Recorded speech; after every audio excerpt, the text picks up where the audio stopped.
بسم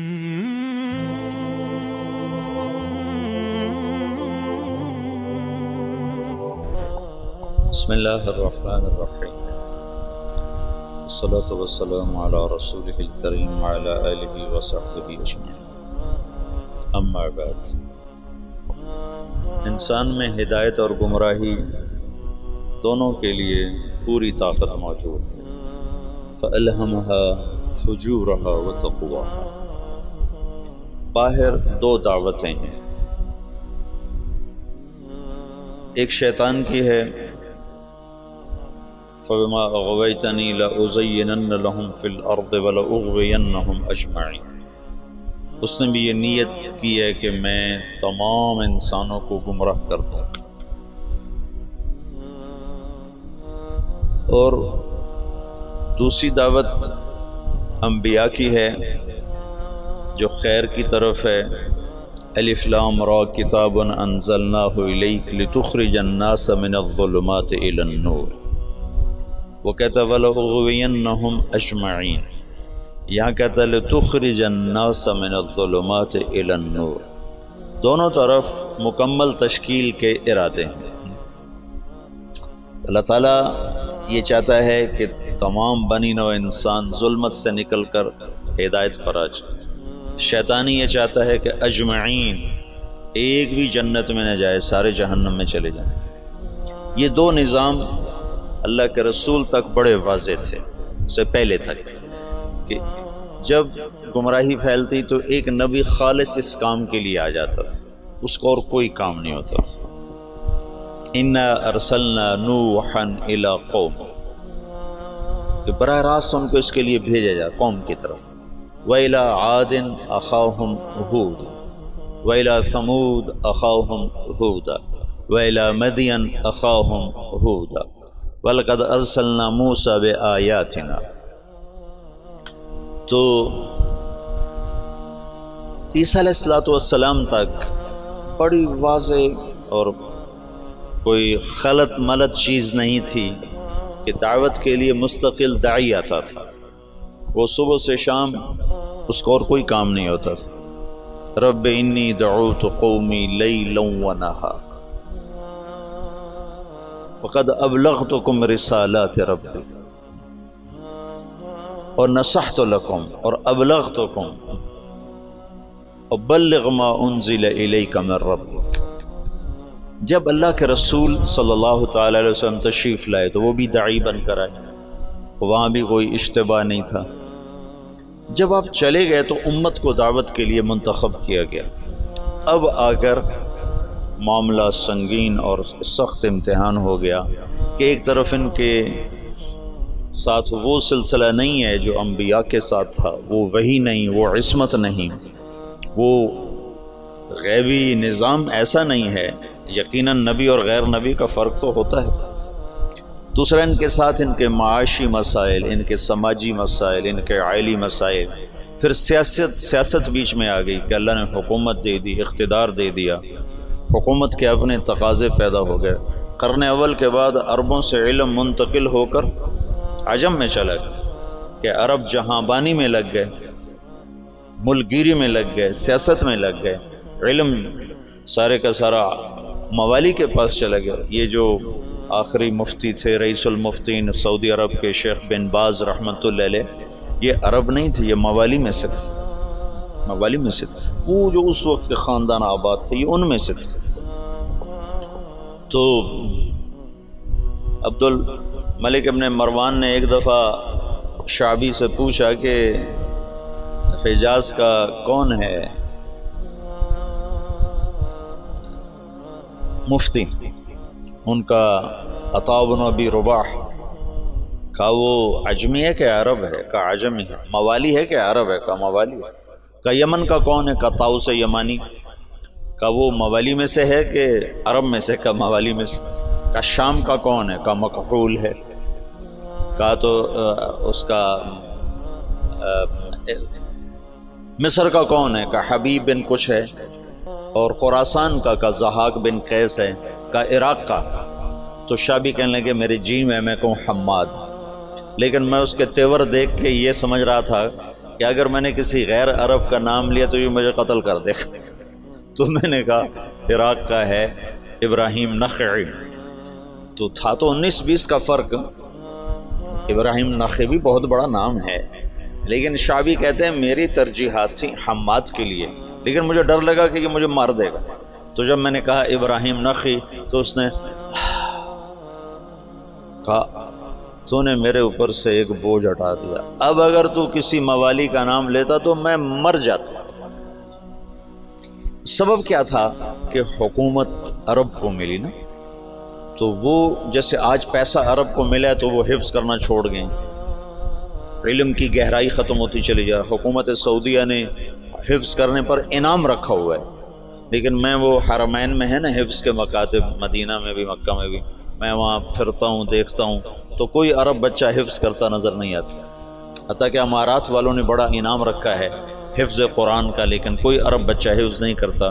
وہاں بھی امارات میں بھی عجم کے بچے حفظ کر رہے ہیں۔ تو اب دعوت اس امت کا منصب تھا لِتَكُونُوا شُهَدَاءَ عَلَى النَّاسِ، سارے عالم کے انسانوں تک اللہ کا پیغام پہنچانا، لیکن اس کے ساتھ اتنی چیزیں اور شامل ہو گئیں کہ وہ روح، میں تو سید سلیمان ندوی رحمۃ اللہ علیہ نے جو مقدمہ لکھا ہے مولانا الیاس اور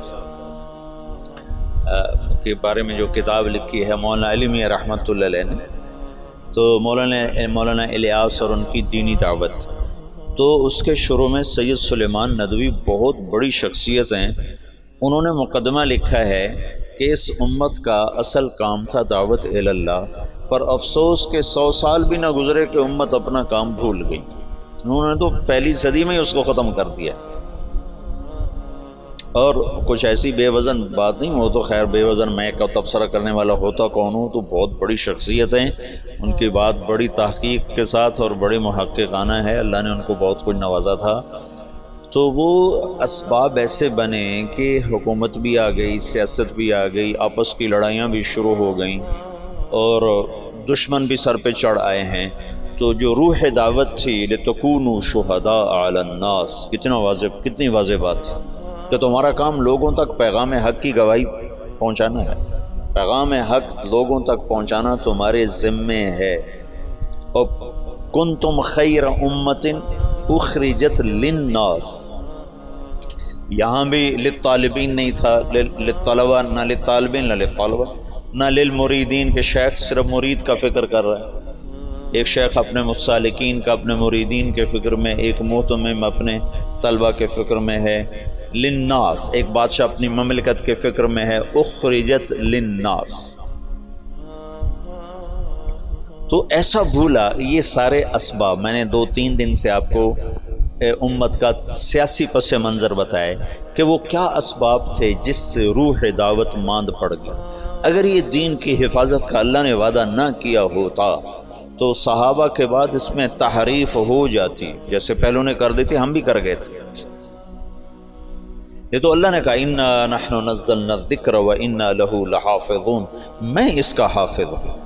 لہٰذا اللہ ہر صدی میں، ہر دور میں، یہ جو تاریخ دعوت و عظیمت مولانا علی میں نے لکھی ہے نا 8 جلدوں میں، یہ 800 جلدوں میں بھی لکھی جائے تو اس کا حق ادا نہیں ہو سکتا، گرچہ ان کا قلم جس مضمون پہ چلتا ہے اس کا حق ادا کرتا ہے، لیکن میں دیانتداری سے کہتا ہوں، میں بھی تاریخ کا چھوٹا سا طالب علم ہوں، اس پر 8 کی بجائے 800 جلدیں بھی مولانا علی میاں لکھ دے، اور وہ لکھنے کی طاقت رکھتے تھے، تو بھی میں دعویٰ کرتا ہوں کہ تاریخ دعوت و عظیمت کا حق ادا نہیں ہو سکتا تھا۔ ایسے رجال اللہ نے بھیجے، ایسے لوگ، عورتیں تک ایسی آئیں کہ جنہوں نے ہزاروں لاکھوں کی ہدایت کے سامان پیدا کر دیا۔ تو یہ اللہ تعالیٰ تجدید کرتا رہا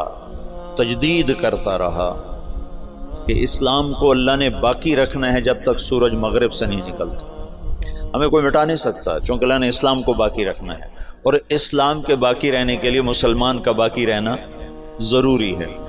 تو لہٰذا چاہے اس سے بھی زیادہ ایٹمی طاقتیں مسلمانوں کے خلاف ہو جائیں، اسلام کو نہیں مٹا سکتے، بلکہ عین ممکن ہے کہ چونکہ یہ امت بڑھاپے کا شکار ہے، اللہ انہی قوموں کو ایمان کی دولت نصیب فرما دے، جیسے 7ویں صدی میں اللہ نے تاتاریوں کے ساتھ کیا کہ 7ویں صدی میں مسلمان سیاسی طور پر ختم، اخلاقی طور پر پستی کا شکار، اب بوڑھے آدمی کو 100 بوتل خون کی لگا دو تو وہ جوان نہیں بن سکتا، اسے سونے کے کشتے کھلا دو وہ جوان نہیں بن سکتا، اس کی عمر ڈھل چکی ہے اور بڑھاپے کا علاج کوئی نہیں۔